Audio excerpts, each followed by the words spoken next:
ये जो नाम है, इन दो मंत्र जो, जैसे केवल ब्रह्म की साधना करनी है, ओनली ओम मंत्र है, और परम अक्षर ब्रह्म की करनी है तो तीन मंत्र हैं, ओम तत्सत। ओम तो सीधा है, सार्वजनिक रखा है ये तो ब्रह्म का, और तत् और सत ये सांकेतिक हैं, गुप्त मंत्र हैं। ये दास बताओगा कोड वर्ड है ये। तो तत् मंत्र ये, जैसे गीता जी अध्याय नंबर 15 के श्लोक नंबर 16 और 17 में तीन पुरुष बताए हैं। पुरुष कहो चाहे भगवान कहो, प्रभु स्वामी कहो। एक सरपुरुष ये तो ब्रह्म है, इसका ओम मंत्र है ओम तत्सत में। और दूसरा अक्षर पुरुष है जिसको परब्रह्म कहते हैं, जो सात संग ब्रह्मांड का स्वामी है। जो सात संग ब्रह्मांड का स्वामी है वो अक्षर पुरुष है, उसका मंत्र ये तत् है। और जो सत मंत्र है ओम तत्सत में, वैसे ये तत् सांकेतिक है, सीधा नहीं ओम तत्सत ओम तत्सत ये जाप नहीं करने का ऐसे।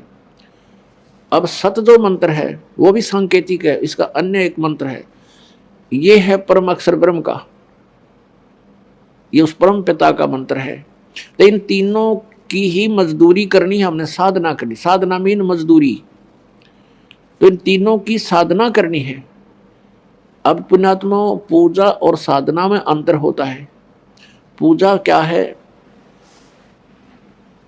जैसे हमने किसी से ऋण ले रखा, ऋण, तो हम उस ऋण को उतारने के लिए जो साधना कर रहे हैं वो मजदूरी कर रहे हैं। तो हम जिसका ऋण देना उसकी पूजा नहीं करें, हम तो उसके को अपना पैसा उतारने के लिए उसको अपनी मजदूरी करें। अब जैसे हमने पुणात्मा, जैसे आप जी ने सेब खरीदनी है, सेब, अब उस सेब को कैसे प्राप्त किया जाए? सबने पता सेब है मार्केट में मिल रहा है, लेकिन जेब में पैसे नहीं है तो मार्केट में कैसे मिलेगी?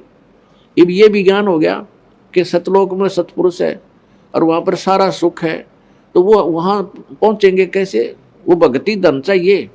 जैसे हमने सेब खानी है, सेब के गुणों का ज्ञान हो गया, और वो कहाँ मिलती है? मार्केट में या मंडी में या कहीं बाजार में मिलेगी। तो कैसे मिलेगी? पैसे से मिलेगी। तो पैसे के लिए हमने क्या करना पड़ेगा? कोई मजदूरी कर या कोई और धंधा कर, फिर पैसे इकट्ठे कर और फिर सेब प्राप्त कर, वहाँ जाके मार्केट में जाते मिलेगी फिर तो। और जेब में पैसा नहीं है तो घूमे जा, वहाँ पर सेब भी रखा है, कोई ना दे तो उठा करके। तो ऐसे ही हमने सतलोक जाना है, तो हमारा उद्देश्य जो था, पूजा सेब की थी, सेब की पूजा थी, लेकिन मजदूरी कहीं और कर रहे थे। तो हमने पाना है परमेश्वर कबीर देव, सतलोक पाना है, वो हमारी सेब है, और मजदूरी ये है।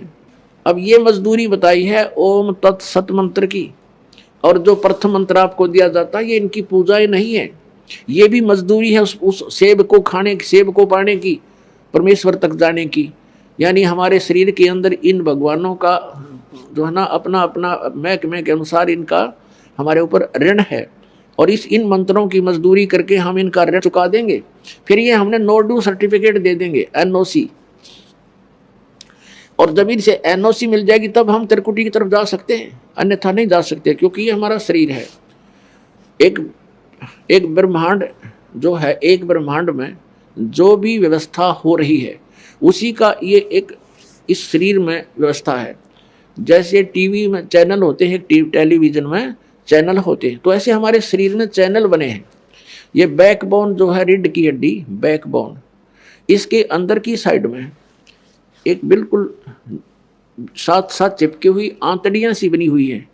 नीचे जो यहाँ बैकबोन, ये रीढ़ की हड्डी समाप्त होती है नीचे गुदा के पास, तो इससे 2 उंगल ऊपर, इस रीढ़ की हड्डी जहाँ एंड होता है, इससे 2 उंगल ऊपर एक मूल कमल है, और मूल कमल में गणेश जी का अधिपत्य, उसका ऑफिस है, ये समझो। और उसकी ऑफिस का जो ऋण हमने उतारना है उसकी मजदूरी अलग बता रखी है, मंत्र आपको दे रखे। उसके बाद उससे 2 उंगल ऊपर बैकबोन में, वहाँ पर सावित्री और ब्रह्मा जी का ऑफिस है, इसको स्वाद चक्र बोलते हैं।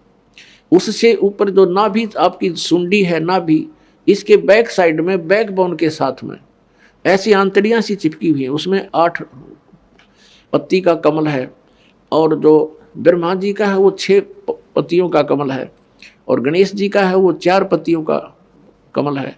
और फिर हम यहाँ हृदय कमल, हृदय ये हार्ट नहीं, हृदय का अर्थ मध्य भी होता है।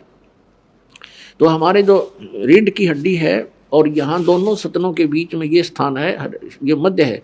इसके बैक में रीढ़ की हड्डी के अंदर की साइड में वहाँ पर इस शिव और पार्वती का ऑफिस है, यानी वहाँ इनका कमल है और 12 पंखड़ी है, इसकी 12 पत्तियाँ हैं। और ये कंठ कमल, ये कंठ है यहाँ नहीं, इसके बैक में रीढ़ की हड्डी के अंदर की तरफ वहाँ इस दुर्गा जी का कमल है जिसमें 16 पंखड़ियाँ हैं। तो हम इनकी मजदूरी करेंगे, इनकी मजदूरी करके हम इनसे नो ड्यू सर्टिफिकेट लेंगे। जैसे कोई विदेश में गया है और वहाँ उसने कोई कारोबार कर रखा था, उसमें घाटा हो गया, उसको उसके ऊपर कर्जे हो गए, उसका जो है कर्जा हो गया और उसने जैसे कनेक्शन ले रखा, बिजली का कनेक्शन ले रखा था, टेलीफोन का कनेक्शन ले रखा था, वाटर सप्लाई का और भी बहुत से, तो वो सभी सुविधाएं उसकी बंद होगी क्योंकि वो निर्धन हो गया, उसके पास पैसा रहा नहीं, क्योंकि उसकी साधना ठीक नहीं थी, उसकी भक्ति, वो उसकी जो फैक्ट्री चली नहीं जिस किसी भी कारण से। तो अब वो सुविधाएं प्राप्त हो नहीं, ऋण उतरे नहीं, तो कोई बीच में ऐसा प्रभावशाली व्यक्ति आ जावे और वो कहे उन महकमे वालों को जा करके, भाई मैं इसका गारंटर हूँ, इसको सभी सुविधाएं दे दो, ये तुम्हारा ऋण देगा किस्तों में। तो दोबारा सुविधाएं दिलवा दी जाएं तो फिर आपने मजदूरी तक करनी पड़ेगी और उसका ऋण भी उतारना होगा। ठीक इसीलिए इसी प्रकार इन भगवानों का ऋण हमारे ऊपर है। तो यहाँ से नीचे के प्रधान हैं, मुखिया हैं, इनका ऋण हमने देना पड़ेगा और उस ऋण के उतारने के ये 5 मंत्र हैं। गुरु ग्रंथ साहिब में जो जिक्र है 5 मंत्रों का, वेदों में भी है, नाम स्पष्ट नहीं है उनमें, 5 मंत्र, 7 मंत्र, 3 मंत्र, उसमें भी ऐसा प्रमाण है। उसके लिए बता रखे, वो तत्वदर्शी संत ही बता सकता है और किसी को पता नहीं। तो ये 5 मंत्र हैं जो आपको प्रथम मंत्र में दिए जाते हैं, फर्स्ट एंड लास्ट छोड़ के। बीच बीच के जो 5 मंत्र ये है वो पंच मंत्र, और इनके जाप से आपको, जब ये आत्मा हृदय में रहती है, हृदय कमल में, और वहां से फिर ये नीचे को चलती है मूल कमल में, मूल कमल में जाएगा तो वहां से फिर जब त्रिकुटी पर चलने का समय आएगा, जब प्राण हमारे पूरे हो जाएंगे यानी शरीर अंत होगा, फिर ये आत्मा सबसे पहले मूल कमल में जाएगी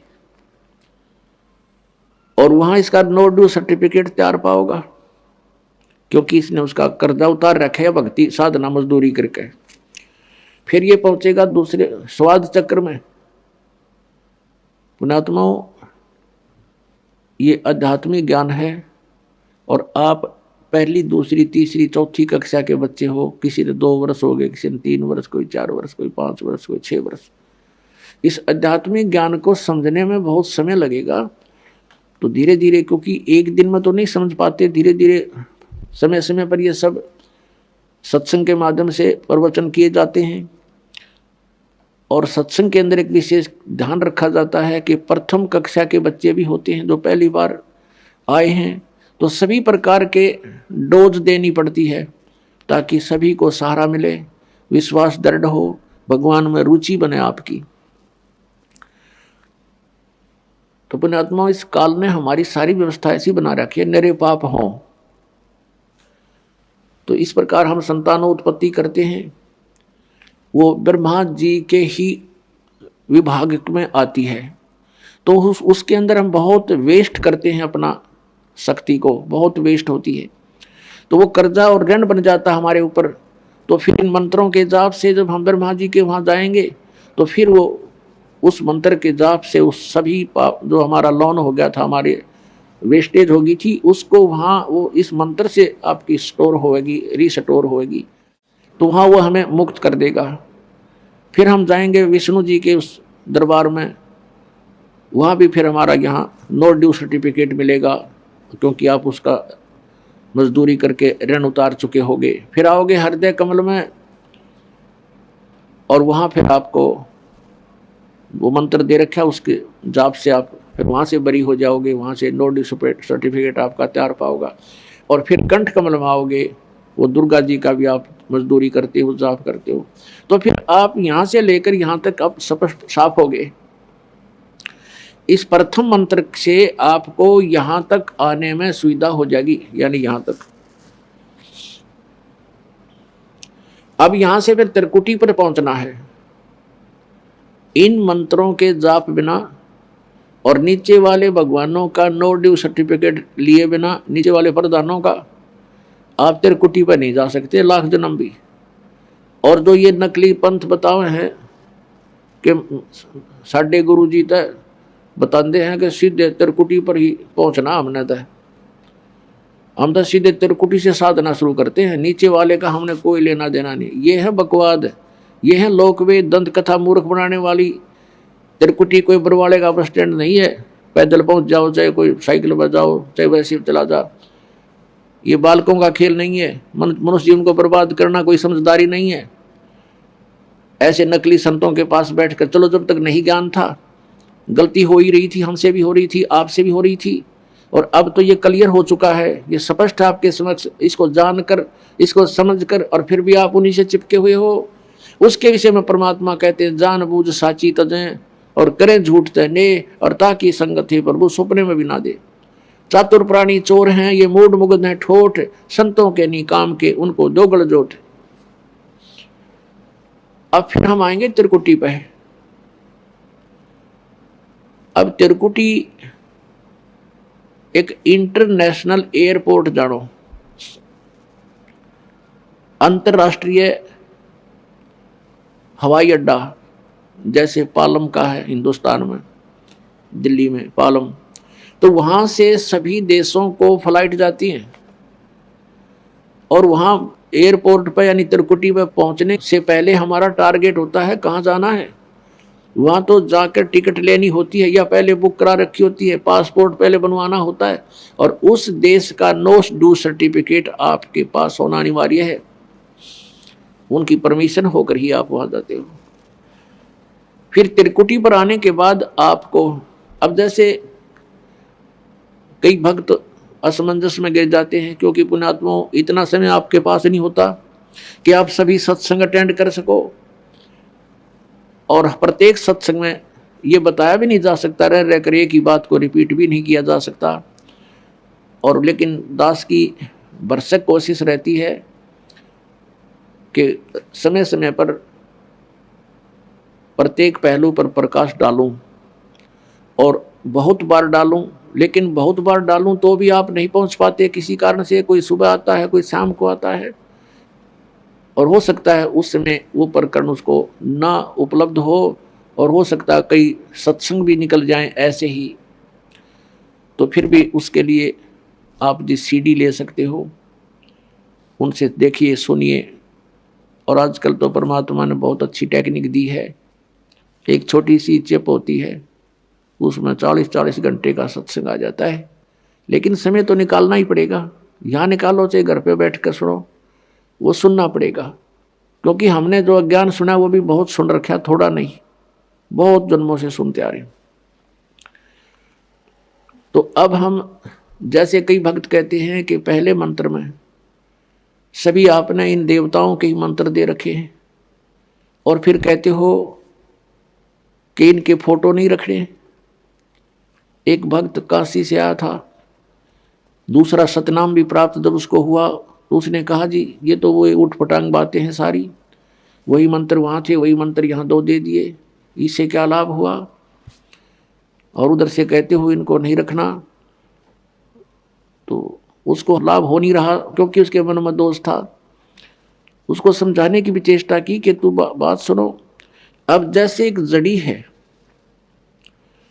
जड़ी है, उसको किसी 2 जड़ियों से मिला करके उसका जो योग किया जाता है, उससे कुछ अन्य लाभ देती है वो, और उसको 5-7 जड़ियों में मिला करके उसका मिश्रण किया जाता है, तो उस समय वो कुछ और लाभ देती है। रही बात फोटो रखने की, जैसे आप एक पति भर्ता स्त्री होती है, वो अपने पर्स में केवल अपने पति का ही फोटो रख सकती है, दूसरे का नहीं। बाकी अनादरणीय नहीं है, अन्य भी हैं, सबको प्रणाम करें, अगर कहीं फोटो लगे हैं तो दूसरी बात हो, फोटो दूसरी बात है। लेकिन जहां पूजा स्थल हो वहां पर आप अपने मालिक के अतिरिक्त अगर किसी का फोटो रखते हो तो आपके हृदय में पतिव्रता तो नहीं है, वो नहीं है आपके अंदर, तो वो पतिव्रतापन नहीं होने से भगवान रुष्ट होगा। तो इसलिए हमने अपने पूजा स्थल पर केवल अपने ही उस पति का यानी कबीर जी का, परमेश्वर का, मालिक का फोटो ही रखना है। बाकी रही बात के जैसे वो आपको बता ही दिया कि जब उन्हीं मंत्रों को, उसी जड़ी को हम कई जड़ियों मिलाकर उसका प्रयोग करते हैं तो उसका कुछ अन्य लाभ होता है, और दो को मिलाकर करते हैं तो उसका कुछ अन्य लाभ होता है। तो ऐसे इनको समझो, क्योंकि जैसे पुण्यात्मा भोजन आटा वही है, गेहूं वही है, और उनको अलग अलग से बनाकर प्रयोग करते हैं तो कुछ आइटम अलग बन जाते हैं, टेस्ट भी अलग होता है। जैसे घी और रोटी वैसे खा लें, उसमें बूरा डाल लें, हलवा बनावे तो और न्यारा ही टेस्ट बन जाता है। तो ऐसे ही बात है इस गुण की कि जैसे कोई औषधि है, यही समझो इसका उदाहरण, ये बहुत ही फिट है। अब क्या होता है, जैसे हम त्रिकुटी पर आ जाते हैं तो त्रिकुटी तक ये जो लाभ हमें प्रथम मंत्र का था ये यहां तक ले आया आपको। अब त्रिकुटी पर पहुंचेंगे, त्रिकुटी यहां नहीं है, यहां तो बताई जाती है कि इसके बिल्कुल बैक में, इन दोनों भावों के बीच में, यहां बैक में यहां एक बनी हुई है नाड़ी सी है। तो वहां त्रिकुटी पर जाने के बाद वहां आपका अकाउंट होगा सतनाम का। अब सतनाम क्या है? 2 अक्षर का। जैसे गुरु ग्रंथ साहिब में लिखा है कि 2 अक्षर का भेद बतावे सोए गुरु पूरा कहावे। वो 2 अक्षर कौन से हैं? एक तो ओम है, एक ये तत् है। ओम तत् सत में जो 3 मंत्र हैं, ये ओम और तत् वो सांकेतिक है, ये दोनों मिलकर सतनाम बन जाता है। इनके सेवन की विधि भी भिन्न भिन्न है। तो जो ओम नाम है सतनाम के अंदर, इसको हम त्रिकुटी पर देंगे, ये ब्रह्म का जाप है। हम क्या करते रहे अभी तक? ओम नाम का जाप करते थे ऋषि महर्षि, पहले और कोई जाप नहीं करते थे, वो केवल ब्रह्म साधना करते थे। अब उनको कंप्लीट ज्ञान तो था नहीं, जैसा काल ने उनको भ्रमित किया, तो ओम नाम के जाप से वो ब्रह्मलोक में चले जाते थे। ब्रह्मलोक में हजारों युगों तक वो वहां उन ओम नाम के कमाई के, भक्ति के आधार से, धन के आधार से वहाँ हजारों युगों तक स्वर्ग में मौज मस्ती करते थे। उन स्वर्ग में क्या है, जो यहाँ पृथ्वी पर बकवाद उपलब्ध नहीं है, वो बकवाद वहाँ पर है। नाचना गाना, सुंदर औरतें, हर तरह की बकवाद, हर तरह के वहाँ फुहारे चलते हैं, कहीं पर आतिशबाजी। जैसे एक मेले में चला जा या किसी रेस्टोरेंट में आदमी अपनी ही पैसे से, अपनी पूंजी से वहाँ मौज कर रहा है, तो करता रहो, एक दिन वो पूंजी समाप्त होगी, उसके बाद फिर उसको वापस भेज दिया जाएगा वहाँ से, उसको जेब खाली हो लेगी, तब वो भागेगा वहाँ से। तो हम अभी तक अपनी जेब वहाँ कटवाते रहे स्वर्ग में जाकर ओम नाम की जाप है, महास्वर्ग में, महास्वर्ग कहो, ब्रह्मलोक कहो, और हमारे पाप न्यो के न्यो रह जाते हैं। उन पापों के लिए फिर नरक भी जाना पड़ता, और उसके बाद फिर 84 लाख योनियों में, पशु पक्षियों की भी योनियों में भोग जाना पड़ता। तो हम क्या करते रहे? ओम नाम के जाप को, उसके भक्ति धन को स्वर्ग में, महास्वर्ग में, ब्रह्मलोक में नष्ट करते रहे, और काल के जाल में फिर मृत्यु और जन्म में फिर से आ जाते हैं। अब हम क्या करेंगे? जैसे गीता जी अध्याय नंबर 18 के श्लोक नंबर 62 में कहा कि अर्जुन तू सर्वभाव से उस परमेश्वर की शरण में जा, उसकी कृपा से ही तो परम शांति को और सनातन परम धाम को प्राप्त होगा। फिर गीता जी अध्याय नंबर 18 के श्लोक नंबर 63 में कहा कि अर्जुन ये गीता जी का गुप्त से गुप्त ज्ञान मैंने तेरे को बता दिया। अब जैसे तेरी इच्छा से कर ले। मेरी शरण में रहना है तो उठा लठ, हथियार उठा युद्ध कर, यह शांति नहीं हो सकती। और मेरी साधना करेगा तो ब्रह्म लोक प्राप्त होगा। और 8वें अध्याय के 13वें श्लोक में बता दिया मेरा मंत्र ओम है, नथिंग एल्स, और कोई मंत्र नहीं जाप करने का। और जन्म मृत्यु तेरी भी रहेगी मेरी भी रहेगी, शांति नहीं हो सकती। और यदि तूने परम शांति चाहिए, सनातन परम धाम जाने के बाद फिर लौट कर वापस नहीं आते, वो स्थान चाहिए, तो उसकी साधना तत्वदर्शी संत बताएंगे। 4थे अध्याय के 34वें श्लोक में गीता जी में कहा है, उनको खोज ले, मैं नहीं जानता उसके विषय में। अब 18वें अध्याय के 63वें श्लोक में स्पष्ट कर दिया उसने, गीता ज्ञानदाता ने, कि ईब यु गुप्त से गुप्त ज्ञान दे दिया तेरे थे। जैसे तुझे ठीक लगे वो फैसला कर ले, सोच ले। मेरी शरण में रहना है तो जन्म मृत्यु भी रहेगी, शांति नहीं। मैं पूरा विश्वास दिलाता हूं कि मेरी शरण में रहेगा तो मुझे ही प्राप्त होगा। तो अंडरस्टूड, जहां साता बादशाह हुई, मन कर्म वचन सुमरियो सोई। फिर 18वें अध्याय के 64वें श्लोक में तुरंत कहा कि एक गुप्त से गुप्त भेद और बताता हूं। फिर सुन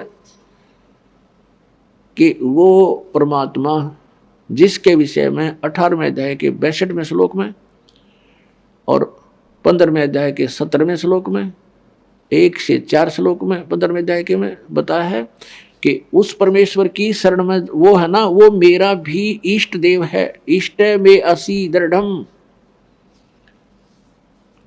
तत्वक्षामि ते हितम, ये तेरे हित में बता रहा हूं कि वो मेरा पूज्य देव है, मैं भी उसकी भक्ति करता हूं।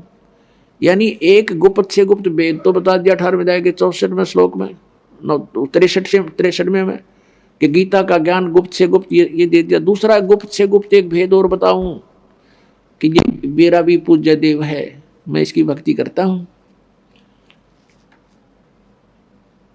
और परमेश्वर कहते हैं तेरा ज्योत स्वरूपी अलख निरंजन, ये धरता ध्यान हमारा। अब ये कौन सा जाप करता है इसको?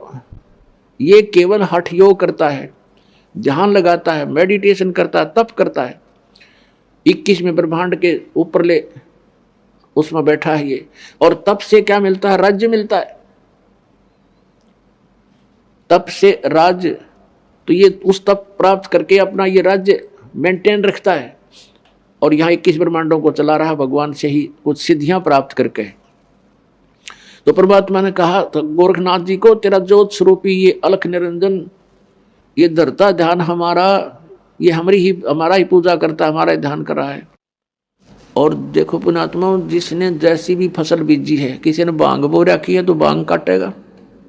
अब फसल ने तो बीज जो बो दिया वो तो देना ही देना है। तो परमात्मा सबको जो जैसी साधना कर रहे हैं उससे जो भी उनको मिलना है वही दे देता है। जैसे सिद्धियां करते हैं, सिद्धियां वालों को सिद्धियां मिल जाती हैं। जैसे अगस्त ऋषि ने डले ढोए ऐसी सिद्धि प्राप्त कर ली कि 7 समुद्रों को एक ही घूंट में पी गया, खाली कर दिए 7 समंदर। अब बता, शर्मा मार लो सिद्धि ने के चाटो सिद्धि का क्या करे? तो ऐसी ये साधनाएं जो करते हैं, शास्त्र विधि त्याग कर मनमाने आचरण जो है, ये यूजलेस बताए हैं। भले ही उनसे आम जनता में प्रभुता हो सकती है जीव की, लेकिन मोक्ष नहीं। अब 18वें अध्याय के 64वें श्लोक में कहा कि अर्जुन वो मेरा पूज्य देव है। और 18वें अध्याय के 65वें श्लोक में कहा कि अब मेरी शरण में रह, मेरा भक्त बन, मुझे नमस्कार कर और निश्चय तो मुझे प्राप्त होगा। 18वें अध्याय के 66वें श्लोक में तुरंत कह दिया, फिर डिफरेंशिएट कर दिया अलग अलग कि उसकी शरण में जाना है। 18वें अध्याय के 62वें श्लोक में जिसके विषय में कहा है उसकी शरण में जाना है, तो सर्वधर्मान परित्यज माम एकम शरणम व्रज, मेरे सतर की और सभी पूजाओं को त्याग दे। और फिर एकम शरणम व्रज, मेरे सतर की जो साधना है, धन भक्ति धन तूने इकट्ठा किया वो मेरी मुझे छोड़ दे, मुझे दे दे, उसका प्रतिफल मत लेना। एकम शरणम व्रज, एकम जिसके बराबर दूसरा ना हो, अद्वितीय। अब यहाँ गीता अनुवादकर्ताओं ने अनुवाद गलत कर दिए, अर्थ अनर्थ कर दिए। व्रज माने जाना होता है, इन्होंने आना कर रखा है।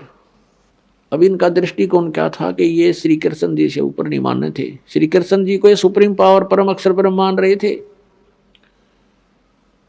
और जिस कारण से इन्होंने अर्थों के अनर्थ कर डाले, वर्ज माने जाना होता है, इन्होंने आना कर दिया।